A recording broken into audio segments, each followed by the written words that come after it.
PTI Nebraska presents Bright Ideas, a web-based workshop for parents on the subject of the federal special education law known as I.D.E.A., the Individuals with Disabilities Education Act, and Nebraska's Rule 51, the regulations governing how Nebraska's children are to be served by their local school districts. This is part 1 of 13 parts, an introduction to special education.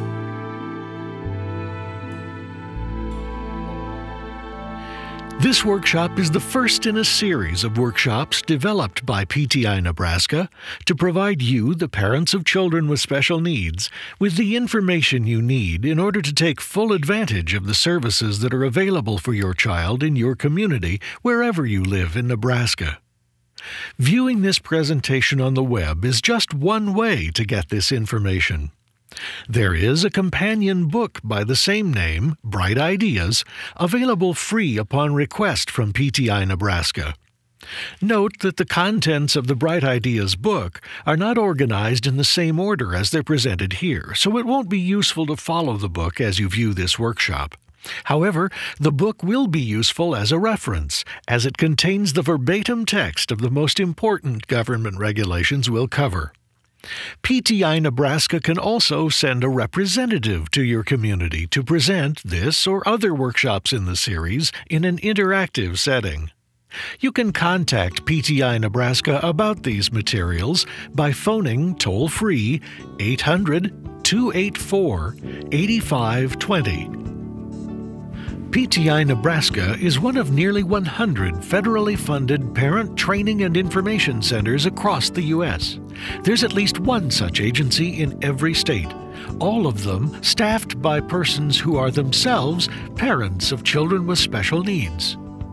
The federal information in this workshop was developed by the Alliance National Parent Technical Assistance Center, the technical assistance center for all of the PTI agencies, along with the PACER Parent Center in Minneapolis, Minnesota. Nebraska state-specific information was compiled by Mary Dale Christensen, retired from PTI Nebraska in Omaha. This project is supported in part by the Nebraska Planning Council on Developmental Disabilities and the Federal Administration on Developmental Disabilities funds awarded to PTI Nebraska. PTI Nebraska is responsible for the entire content of this workshop. When presented in an interactive setting, this Bright Ideas workshop lasts about 2 hours.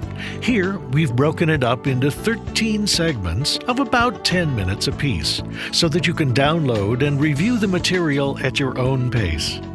In this workshop, we'll explain the eligibility criteria for special education services, what you must do to have your child evaluated, and how the special education process works.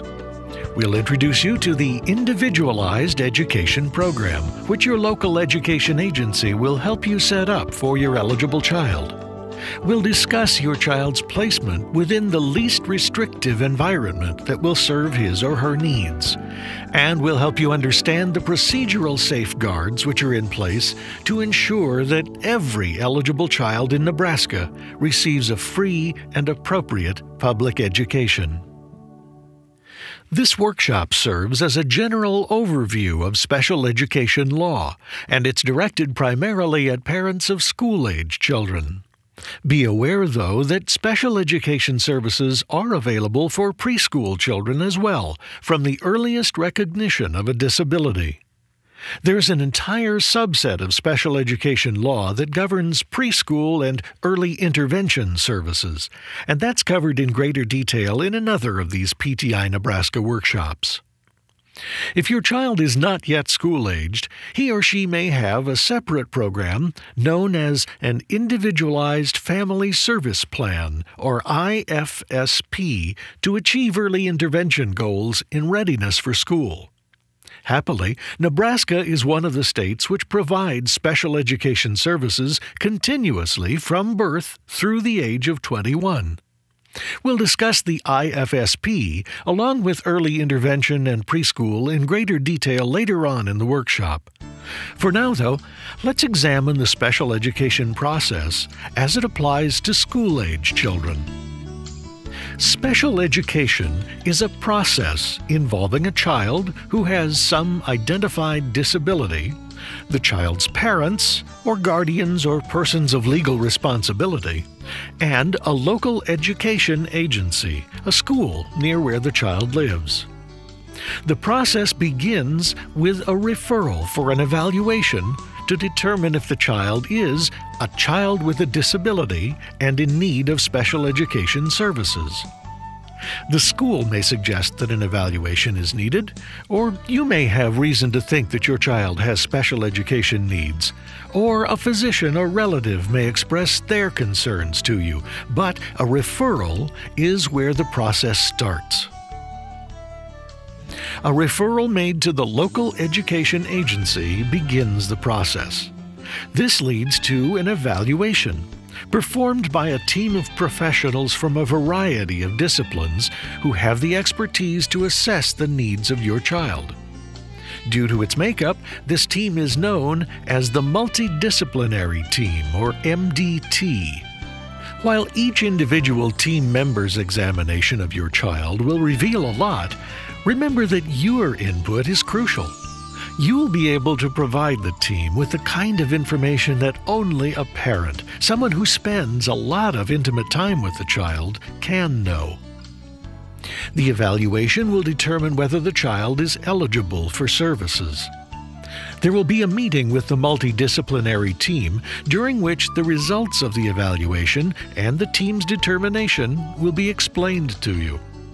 You'll receive complete documentation from the evaluation that should provide you and the school with lots of information about how your child's education should proceed. This documentation and the team's explanation should present an accurate picture of your child. If it doesn't seem accurate to you, be sure to ask for clarification in any area of confusion you might have. The terminology used can be daunting, so ask questions if you don't understand some of the buzzwords you'll hear. You might need to ask for an additional appointment with one or more of the team members to better understand the evaluation results.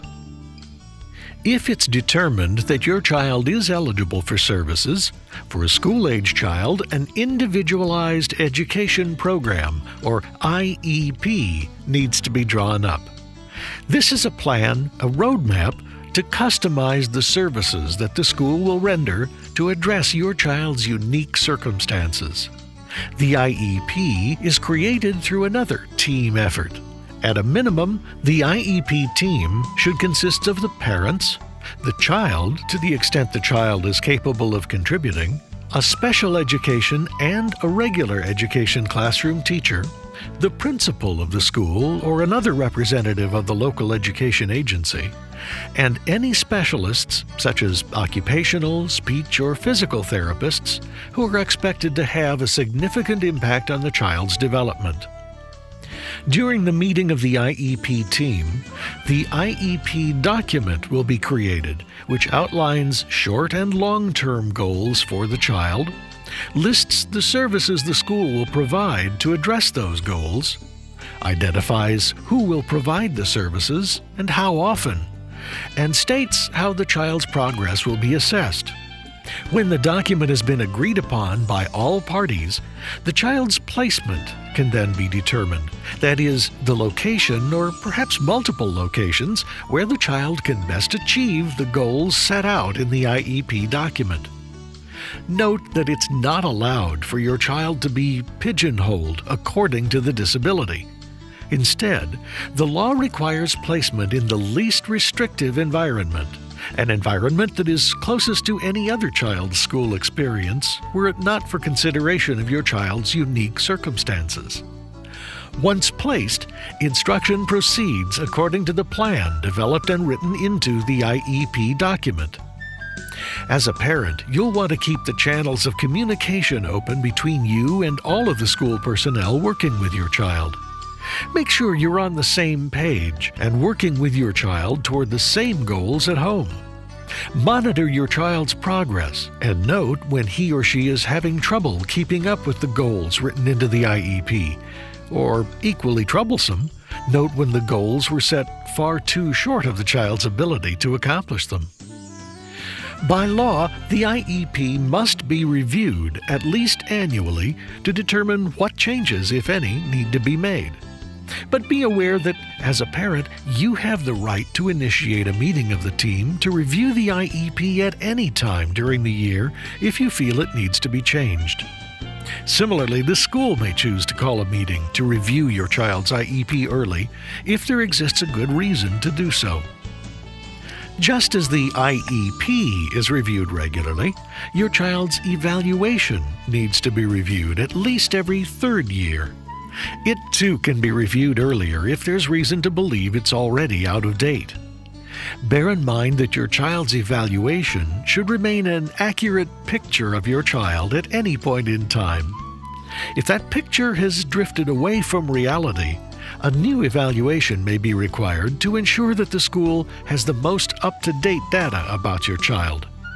Alternatively, the review may reveal that the last evaluation is still an accurate picture, and re-evaluation isn't necessary. The most important point of the special education process is that, as the illustration suggests, it's the child at the center of the process, not the school, not the parents, but the child. This concludes the first segment of Bright Ideas, an introduction to the special education process. In the next segment, we'll discuss special education law, how it came about, and how the law is put into practice in Nebraska.